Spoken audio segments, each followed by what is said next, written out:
అందరికీ నమస్కారం. Welcome to our channel. YCP party ప్రధాన కార్యదర్శి అయినటువంటి శ్యామల గారు రీసెంట్గానే ఒక వీడియో రిలీజ్ చేశారండి. దాంట్లో ఏంటంటే పులివెందుల జెడ్పీటీసీ ఎన్నికల గురించి ప్రజల్లో అవగాహన తీసుకురావడానికి ఆవిడ గారు ఎంతో ప్రయత్నిస్తున్నారు. సో అసలు ఆవిడ ఆ వీడియోలో ఏమన్నారో ఒకసారి చూద్దాం. అందరికీ నమస్కారం. ఒక ఎన్నిక ఎన్నో కుట్రలు అడ్డదారుల్లో ఎలా అయినా సరే గెలవాలి అని ఈ కూటమి ప్రభుత్వం చేసే ఎన్నో ప్రయత్నాలు.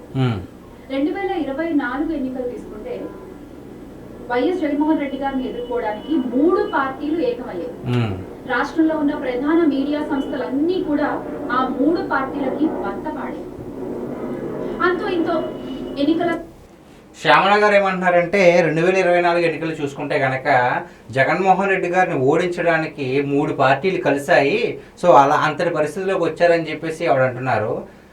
నిజంగా కనుక ఆ 3 పార్టీలు కలవకుండా మళ్ళీ జగన్మోహన్ రెడ్డి గారే గెలిచి ఉంటే ఈ 5 సంవత్సరాలు కూడా అప్పటికే 5 సంవత్సరాలు మొత్తం ఒక 20 ఏళ్ళు వెనక్కి వెళ్ళిపోయింది అభివృద్ధి మొత్తం. ఇంక మొత్తానికి ప్రజల రక్తాన్ని కూడా తాగేసి అంత దుస్థితిలోకి వెళ్ళిపోతారు జగన్మోహన్ రెడ్డి గారు. అఫ్ కోర్స్ ముగ్గురు కలిసి ఓడించారు. ఓడించాల్సిన పరిస్థితి వచ్చింది. ఎందుకు? మీకు ఇచ్చిన 5 ఏళ్లలో అధికారాన్ని అడ్డు పెట్టుకుని ఎంత అడ్డుగోలుగా దోచుకోవాలో అంతలా దోచుకున్నారు. ప్రజల్ని హింసించారు. చట్టాలను పట్టించుకోలేదు. గాలి కుదిలేశారు. రౌడీ రాజకీయం చేశారు. వీటన్నిటి నుంచి కూడా ప్రజలకి విముక్తి కలగాలని చెప్పేసి ముగ్గురు కలిసి ఒక దుష్ట శక్తిని ఎదుర్కోవాలంటే కొన్ని శక్తులు కలుస్తాయి కదా. సో ఆ విధంగానే జగన్మోహన్ రెడ్డి గారిని ఎదుర్కోవడానికి ముగ్గురు కలవాల్సి వచ్చింది. అలా కలిశారు కాబట్టి ఇప్పుడు కూటమి ప్రభుత్వం అధికారంలోకి వచ్చిన ఒక ఏడాది పాటు కూడా చాలా అభివృద్ధితో పాటు సంక్షేమం కూడా సక్రమంగా జరుగుతున్నాయి. రాష్ట్రంలో కూడా ఎక్కడ ఇదివరకు అంత కాకుండా ఇప్పుడు చాలా వరకు ప్రశాంతంగా ఉన్నారు. కొన్ని సమస్యలు ఉన్నప్పటికీ ఆ సమస్యలను ఎలాగ పరిష్కరించాలి అనే ధోరణిలోనే కూటమి ప్రభుత్వం ఆలోచిస్తుంది. మీరు కూడా మాట్లాడుతున్నారు. సో ఇంకా ఆవిడ ఏమన్నారో ఒకసారి చూద్దాం. ఎన్నికల సంఘం కూడా చేయందించింది అనే వార్తలు కూడా వినిపించాయి. ఇప్పుడు పులివెందుల్లో జరిగే జెడ్పీటీసీ ఉప ఎన్నికల విషయానికి వస్తే కూటమి ప్రభుత్వం వైఎస్ఆర్ కాంగ్రెస్ పార్టీతో ఢీకొంటుంది. ఇంకా చెప్పాలంటే టీడీపీ వైఎస్ఆర్ కాంగ్రెస్ పార్టీతో ఢీకొంటుంది. ఎలా అయినా సరే ఈ ఎన్నికల్లో గెలవాలి అని వాళ్ళు చెయ్యని దారుణాలు లేవు, సృష్టించని అలజడులు లేవు. అక్కడ ఉండేటువంటి ప్రజల్ని భయభ్రాంతులకి గురి చేయడము, అల్లర్లు సృష్టించడం, నాయకులపై అక్రమ. ఇప్పుడు గారు ఏమంటున్నారంటే అక్కడ ఉన్న ప్రజలను భయభ్రాంతులు చేయడం అంటున్నారు. నిజంగానే భయభ్రాంతులు చేస్తే ఎక్కడా కూడా బయటకు రావండి అల్లర్లు. నిజంగా భయభ్రాంతులకు గురి చేసింది ఎవరు తెలుసా? YCP party. కేవలం వైఎస్ జగన్ గారి కుటుంబం గత ఎప్పుడైతే ఒక 4 దశాబ్దాలుగా అక్కడ మొత్తం అంతా ఏకగ్రీవమేనండి. ఎప్పుడు కూడా వేరే ఇలాగా ఓట్లు గుద్దాల్సిన అవసరం లేదు. ఎప్పుడు ఏకగ్రీవమే. ఇప్పుడు ఎందుకు ఈ పరిస్థితి వచ్చింది అంటే అక్కడున్న ప్రజలు జగన్మోహన్ రెడ్డి గారిని కూడా భరించలేకపోతున్నారు. అక్కడ ప్రజలు కూడా జగన్మోహన్ రెడ్డి గారిని భరించలేకపోతున్నారు. మా పులివెందుల పులి అనే వ్యక్తులు కూడా ఇప్పుడు మాకు ఈ పులి వద్దు బాబు, మాకు మనుషులే కావాలి, మనుషులే బిహేవ్ చేసే వాళ్ళే కావాలని చెప్పేసి వేడుకుంటున్నారు. కాబట్టి ఇప్పుడు ఈ పరిస్థితి వచ్చింది. ఇంకొక మాట ఏమంటున్నారంటే ఈ ఉప ఎన్నికల్లో కూడా చాలా దారుణాలు చేస్తున్నారు, ఆకృత్యాలు చేస్తున్నారు అంటున్నారు. ఎప్పుడు కూడా కూటమి ప్రభుత్వమే కాదు, టీడీపీ కానీ ఏ పార్టీ కూడా జగన్మోహన్ రెడ్డి గారు చేసేలాగా ఎప్పుడు కూడా వ్యవహరించలేదు. అదొక్కడే మీరు గుర్తుపెట్టుకుంటే చాలు. ఇంకేమన్నారు వీడ?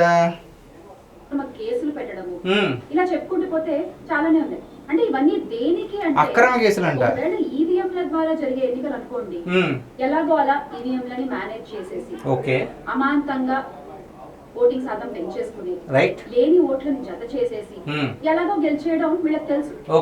కానీ ఇవి బ్యాలెట్ పేపర్ ద్వారా అంటే ఇక్కడ మహానుభావురాలు శ్యామల గారు ఏం చెప్తున్నారంటే ఈవీఎంలు ఉంటే కనుక వీళ్ళు ఇంతలా కష్టపడాల్సిన అవసరం లేదు, బ్యాలెట్ పేపర్ల మీద చేస్తారు కదా ఎన్నికలు, సో దానికి వీళ్ళు భయపడుతున్నారు. ఈవీఎం అయితే ఎలా స్కామ్ చేయాలో తెలుసు అంటే ఇప్పుడు ఏ ఉద్దేశంతో మాట్లాడుతున్నారంటే 2024 ఎన్నికల్లో ఈవీఎంలు స్కామ్ చేసి వాటిని తారుమారు చేసి మెజారిటీ తెచ్చుకున్నారు అంటున్నారు. ఓకే, ఈ పాయింట్ నిజమైన కాసేపు అనుకుందాం. నిజం కాదు, నిజమైన కాసేపు అనుకుందాం. ఒకవేళ ఇదే నిజమైతే కనుక ఈవీఎంలు పెడితే అత్యధిక మెజారిటీ తెచ్చుకోవచ్చు అనుకుంటే కనుక మరి 2019లో జగన్మోహన్ రెడ్డి గారికి ఏకంగా 151 సీట్లు వచ్చాయి కదా, అప్పుడు కూడా ఈవీఎం సిస్టమే ఉంది కదా. అంటే మీరు కూడా అప్పుడు ఈవీఎంలు స్కామ్లు చేసారా? ఈ పాయింట్కి ఆన్సర్ చెప్పండి. ప్రతిసారి ఏదోలాగా అడ్డగోలుగా బిహేవ్ చేద్దాం, ఏదోలాగా వాదించేద్దాం. మరి మీ వైసీపీ వాళ్ళు ఏమనుకుంటున్నారో అర్థం కావట్లేదు. కానీ ప్రజలు మర్చిపోయారు అనుకుంటున్నారో, లేదంటే మేము చెప్పేదే వింటారు అనుకుంటున్నారో, కానీ ఈవీఎంలు పెట్టడం వల్ల అంటే తారుమారు అవుతాయంట. మరి జగన్మోహన్ రెడ్డి గారికి 151 సీట్లు వచ్చాయి కదా, అప్పుడు దానికి కారణం కూడా మీరు ఇలా స్కామ్లు చేశారా? అంటే ప్రజలు మిమ్మల్ని గెలిపించుకోలేదా? మీరు అక్రమంగా అధికారంలోకి వచ్చారా? ఏం మాట్లాడుతున్నారండి శ్యామల గారు? ఏదో 4 డబ్బులు ఇస్తారని చెప్పేసి ఏది పడితే అది మాట్లాడడం కాదు, సాక్ష్యాలతో నిరూపించండి. ఈవీఎం అన్నారు, మరి అప్పుడు కూడా ఈవీఎం ద్వారా మీరు గెలిచారు కదా, అప్పుడు ఎందుకు ఈ పాయింట్ రాలేదు? మీరున్న 5 ఏళ్లలో కూడా ఈ ఈవీఎం పాయింట్ గురించి ఎందుకు మాట్లాడలేదు? మీరు ఓడిపోయిన వెంటనే కూడా ఈవీఎం పాయింట్ ఎందుకు తీసుకొస్తున్నారు? కప్పిపుచ్చుకుంటున్నారు, టు బి ఫ్రాంక్ చెప్పాలంటే. అంటే బ్యాలెట్ పద్ధతిలో జరిగేటువంటి ఎన్నికలు కాబట్టి ఇప్పుడు ఏం చేస్తున్నారు, పోలింగ్ బూత్ అని ఒక ఊరు నుంచి ఇంకో ఊర్లకు మార్చేసి ఏ ఊర్లో ఉండేవాళ్ళు ఆ ఊర్లో ఓటు వేసేటువంటి సౌకర్యం లేకుండా చేసి అక్కడి నాయకులపై. శ్యామల గారు, మీరు ఒక విషయం బాగా గుర్తుపెట్టుకోవాల్సిన విషయం ఏంటంటే, సౌకర్యాల గురించి మీరు కానీ మీ జగన్మోహన్ రెడ్డి గారు కానీ మాట్లాడడానికి అర్హత లేదు. ఎందుకంటే జగన్మోహన్ రెడ్డి గారు ఉన్నంత కాలం కూడా పులివెందుల పులి అని చెప్పుకునే వ్యక్తి కూడా ఆ పులివెందులకు ఏమీ చేయలేదు. రీసెంట్గా కూటమి ప్రభుత్వం వచ్చాక అసలు రోడ్డు కూడా చూడని ప్రజలు అక్కడ రోడ్లు వేయించారు. నిజంగానే కూటమి ప్రభుత్వం కక్షపూరిత రాజకీయాలు చేస్తుంటే కనుక మరి పులివెందుల జగన్మోహన్ రెడ్డి గారికి సంబంధించిందే కదా, అక్కడ ఎందుకు రోడ్లు వేస్తారు? అక్కడ ఉన్న వాళ్ళకి ఎందుకు మంచినీటి సదుపాయాలు అందిస్తారు? జనాలు వింటున్నారని చెప్పేసి ఏది పడితే అది మాట్లాడకండి శ్యామల గారు.